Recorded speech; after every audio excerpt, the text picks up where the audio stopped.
Hey, pain and suffering. What's up? It's the Culture Detective here, investigating your favorite days. And today I'm going to be doing the worst days of 2023 list. Last night I talked about best days, so today let's spread some negativity. So, 2023, what a weird year has it been. Again, just like I've mentioned on the best days list, some of these days happen in Hong Kong, most of them happen in LA because Los Angeles. At number 10, I'm giving it to September 16th, uh, um, where it's 2 days before I have to leave LA and return to Hong Kong, which is great. I'm happy. I want to return to Hong Kong, but in order to do that, I need to leave my Airbnb and return to Hong Kong.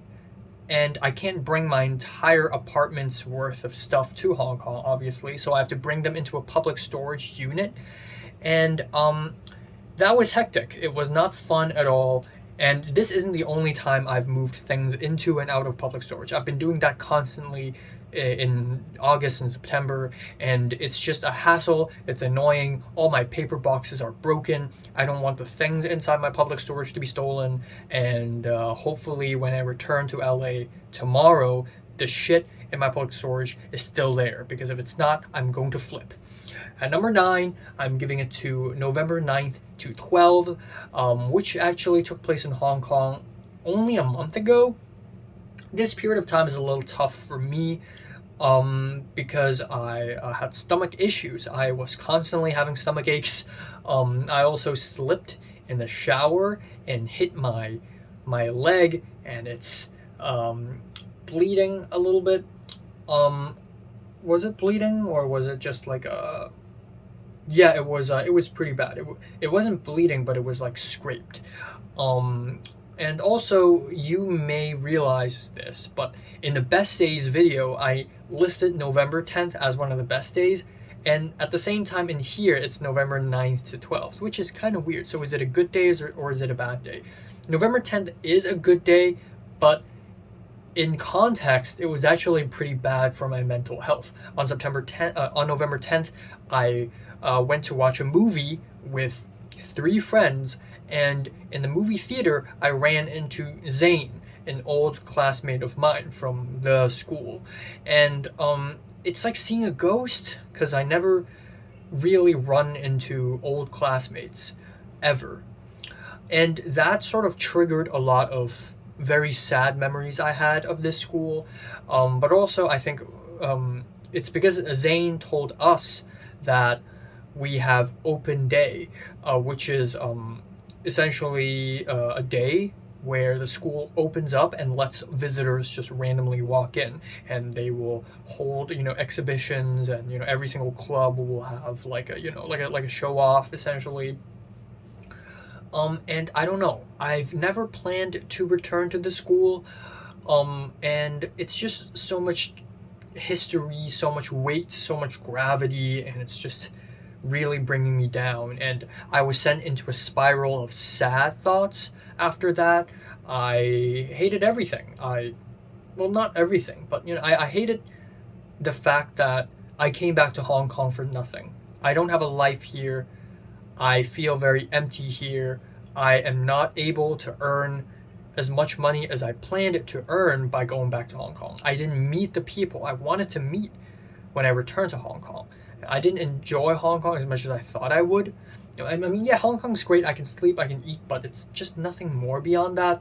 Also, I received a hate comment on YouTube, which really just didn't make me feel good. So that's that. On number 8, we have April 10th to 11th. This is spring break, actually. And normally spring break is great because spring break is awesome. You get to hang out with friends.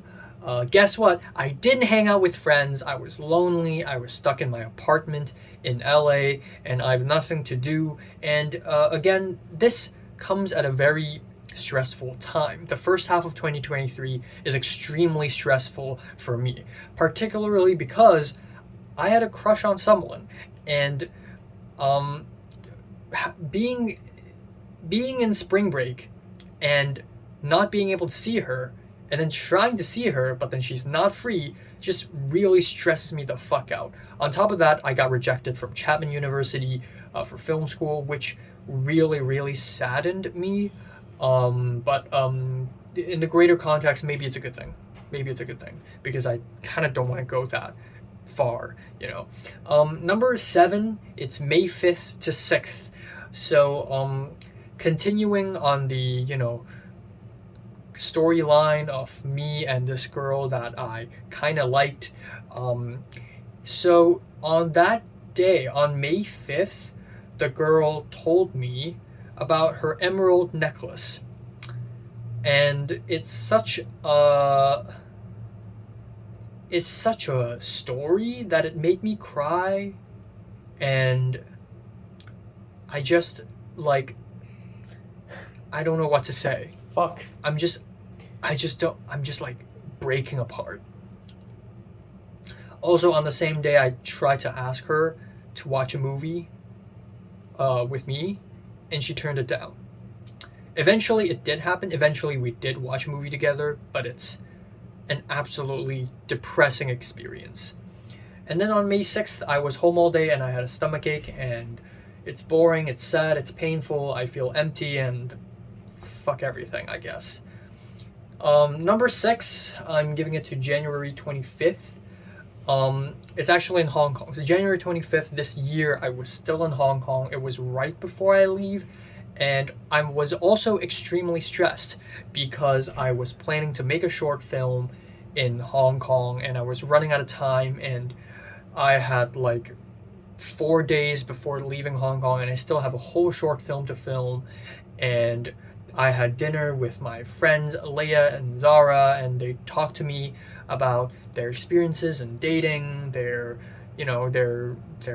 lives, their more physical aspects, the more, sexual aspects of their dating lives. And honestly, I'm disheartened because I am, hearing shit like this just makes me feel like a loser. So, of course, I don't feel that way now because I've gone through a bit of a spiritual journey in the last couple of months. But earlier this year, if you talk to me about relationships and dating, I just want to jump off a cliff and die.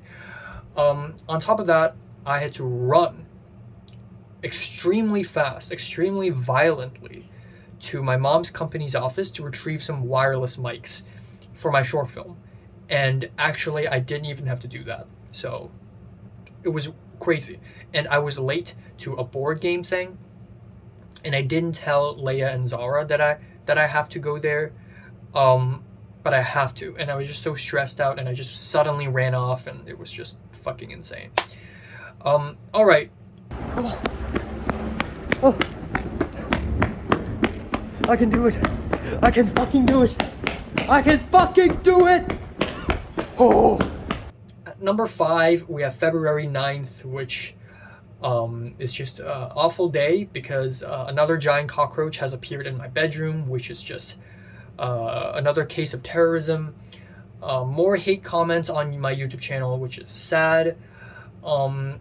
It hurts particularly in the Cantonese channel because for some reason I process emotions better in English than in Cantonese. Like when I see people yell at me in Cantonese, I feel like I need to commit homicide or something. And then there's seat filling, which is so my Japanese friend Aoba wanted to go into a concert in Hollywood for free, and seat fill, essentially they sit down in a concert to fill seats so that when the camera pans over, it's like, oh my god, there's so many people. I was late because Los Angeles traffic is fucking amazing. Fuck Sunset Boulevard, okay? And we couldn't get in, so it was a gigantic waste of time.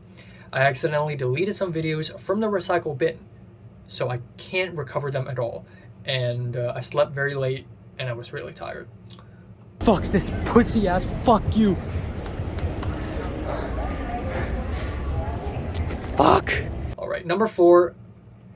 May 9th to 11th. Now that I'm talking about that, I realize that maybe some of the entries earlier in the list should move up just because of how emotionally damaging they are.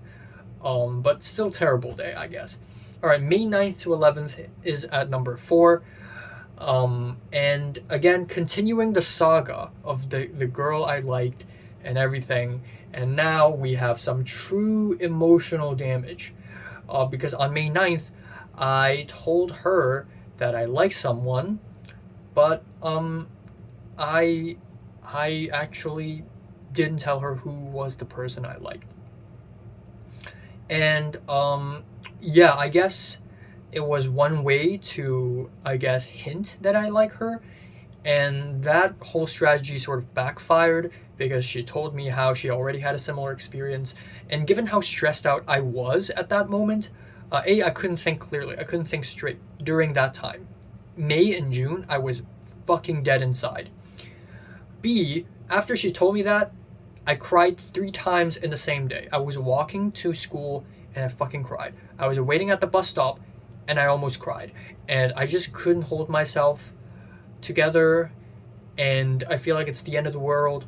And on May 11th, I cried while having dinner. I think I was eating like a tortilla, and I was crying while eating a tortilla.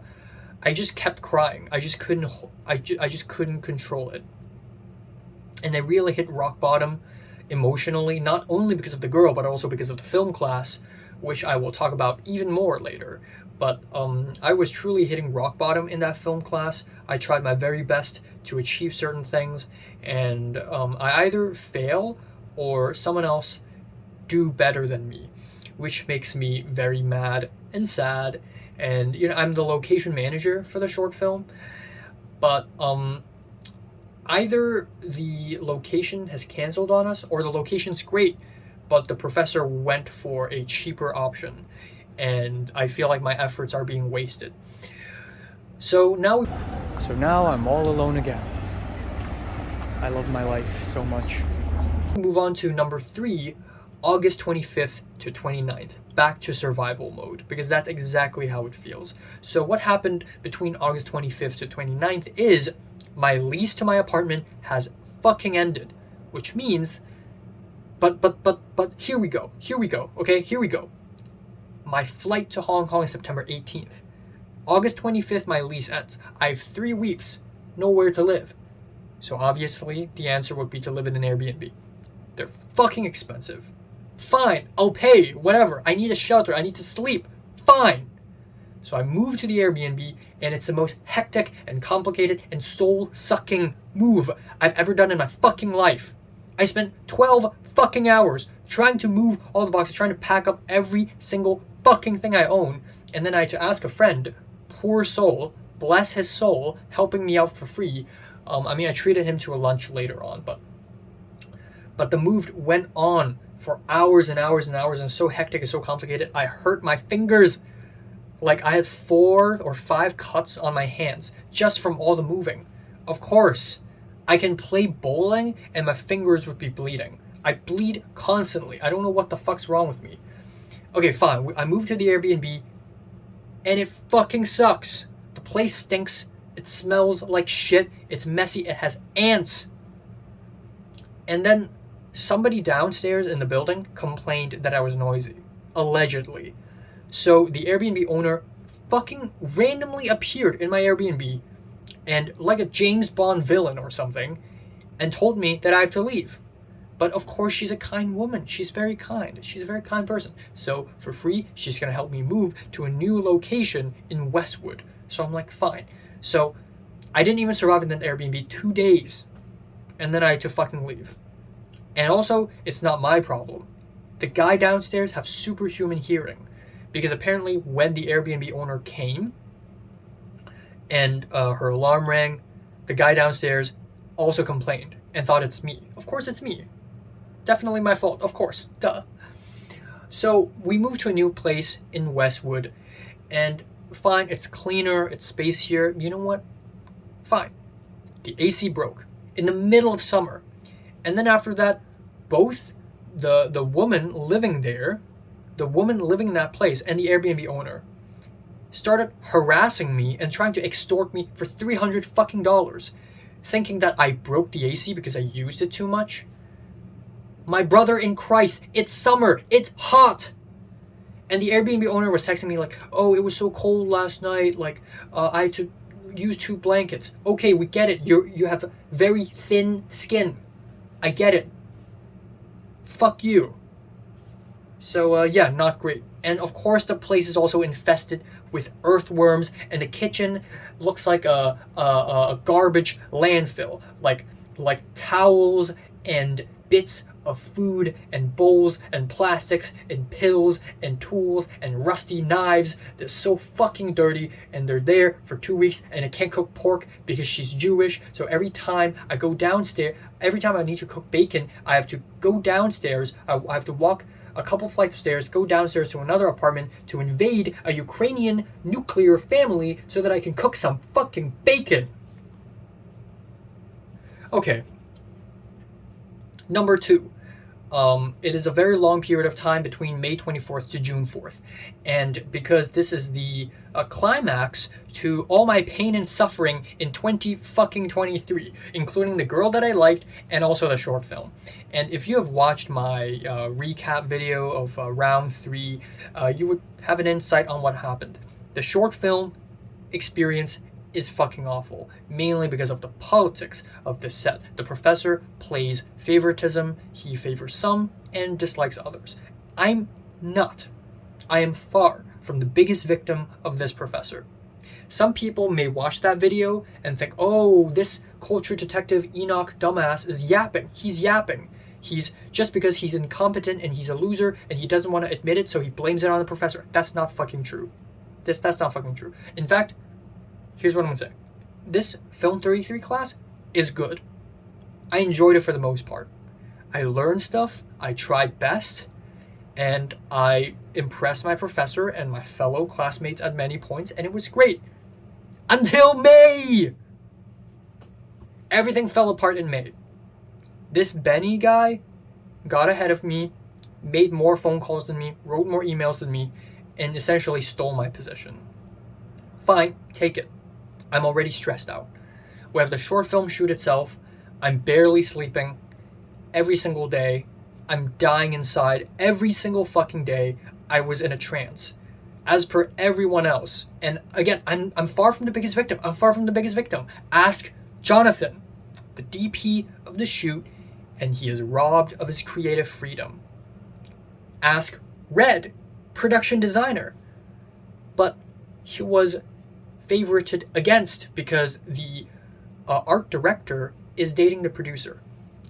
I don't know, ask my friend Tova, who is the behind-the-scenes photographer who got yelled at by the producers for taking too many photos, when in fact she's just taking photos, but albeit sensitive photos of people not being happy. But no, this short film shoot is supposed to be happy. Everyone's having fun. There are no problems. We need to show that to people on our social media pages. Yes. And then there's the girl I liked. She's also on the film set. Of course, in order to make it worse, in order to make it more stressful for me, she has to be there every single day. And she's like the king. She's like the boss.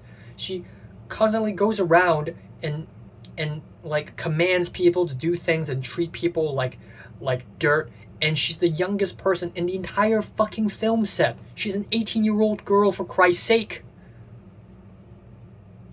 And I was so stressed because at that point, she apparently said yes after my confession, but then started treating me like shit, started treating me like just another random dude, and even being mean to me. Truly horrible.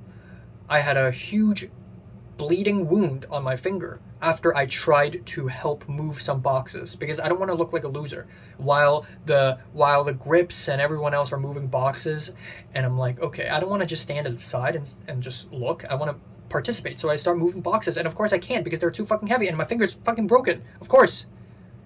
I slept for 2 hours on the 5th day, 3 hours on the 6th day, 4 hours on the 7th day. No. Day 6, day 7, day 8. 9 hours of sleep combined. truly dehumanizing experience. And surely some Hollywood film sets, some Hong Kong film sets, are probably even worse. But it's just the politics, the stress, the toxicity between everyone, and again, not just me, everyone else. Most other people have it even worse than me. So, yeah. True nightmare, indeed. The worst days of the year might as well be one of the worst periods of time in my entire fucking life, and that is June 15th to the 22nd, and, simple. Simple. You know the short film shoot. You know about the girl, where two of these very pressing issues have finally climaxed in these days, in between June 15th and 22nd. First of all, this short film shoot was extremely stressful. When I heard about a pickup day, an extra day of the shoot, I wanted to join. Why? Because I love filmmaking. I know it's going to be toxic, but I want to be there. I want to be the behind the scenes photographer. I want to take photos. I want to be there when it happens. I don't want to miss out because I have FOMO. But I was banned from the set. And again, banned is a dramatic way of saying that I was told not to come. I texted Benny. He ghosted me like 17 times. I texted Zach, the producer. He also ghosted me. Muscular 30-something-year-old white man with so much power and a girlfriend who has sex with him every single day, too afraid to speak to me. So I'm like, fuck it. I emailed the professor. 10 minutes. 10. He emailed back saying, after consulting with the co-producers, I think we already have enough help, so I don't think you need to come anymore. Which is a kind way of saying fuck off. So, in other words, I'm banned from the set. And for some reason, even though it's really sad that I'm banned, I'm actually not sad. In fact, I'm happy. I feel liberated. I remember that night, after dinner, after receiving an email from the professor, I jumped around in my room because a huge rock in my heart is gone. It's released. Is lifted. But yeah, it is very stressful. I had nightmares. I actually had nightmares about going to film set and seeing the girl that I liked, seeing the professor, seeing the people, and just wanting to die. I actually have nightmares. I actually couldn't sleep properly for like a month straight. I had sleeping issues. So I'm glad it was over. Not. Of course. The short film is over. Someone's not. That's the girl. So after I confessed to her, but she started treating me like shit, I told myself, you know what? I'm going to give myself exactly 1 month. If I still feel like shit, if I still cry, if I still feel like I'm, I don't know, being abused or whatever, if I still think the girl I like is just terrible, then I will cut it off 100%. I'll cut off all ties between us, So I confessed to her on May 20th. 1 month, June 20th. So on June 20th, I made a phone call with her. And it's funny because I actually kind of already forgot about the 1 month thing. It was just that on June 20th, it got so bad that I have to have a phone call with her to clear things up. So she's like, fine, phone call, make it quick. And I'm like, okay. And it was the ugliest, most disgusting phone call I've ever made in my entire life combined. Like, I was like a fucking movie character. The things I say are straight up movie lines because it was so goddamn dramatic. I cried. I couldn't control myself. I fucking cried. I didn't even plan to cry. I cried. And I was just like, I just want to be happy. Why do you have to make it so difficult for me? And she's saying things like, you're selfish, you only think about yourself. Why are you even calling me? when it's not even about me, like it's just about your feelings. And I'm like, but isn't that important? You hurt my feelings. And then she's like, I don't care about human beings. I haven't talked to my parents in years. I haven't talked to my roommate in days. I don't like talking to people, and I've never cared about anyone. I've never cared about my friends. I've never cared about you. And I was just like, but that's wrong. You should care, because it's called human decency. It's called being kind. And she's like, yeah, you're right. I should, but I just can't. And then she said, I'm weak. I told her, I've been crying. I've been having sleeping issues. And she's like, well, you're weak. And I'm like, and what's wrong with that? And what's wrong with that? Truth be told, I'm not weak. I don't think I am. The fact that I survived this girl and survived this fucking short film, and now I'm smiling and making YouTube videos again, and I'm going to an even bigger film school, better film school, I've survived. I haven't killed myself yet.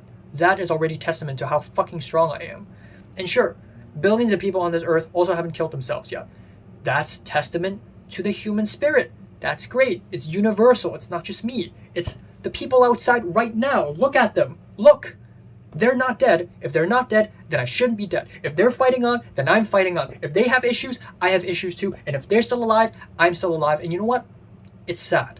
After the phone call, we completely broke ties. I fucking cried constantly. It was like a sickness. I have to distract myself by listening to music. I have to distract myself by eating food. But every time the music's over, every time the food's gone, I start crying again. I cried so much that my chest hurts. Physical. It's physical pain. It got so bad that I have to go outside to distract myself from the outside world. But you know what?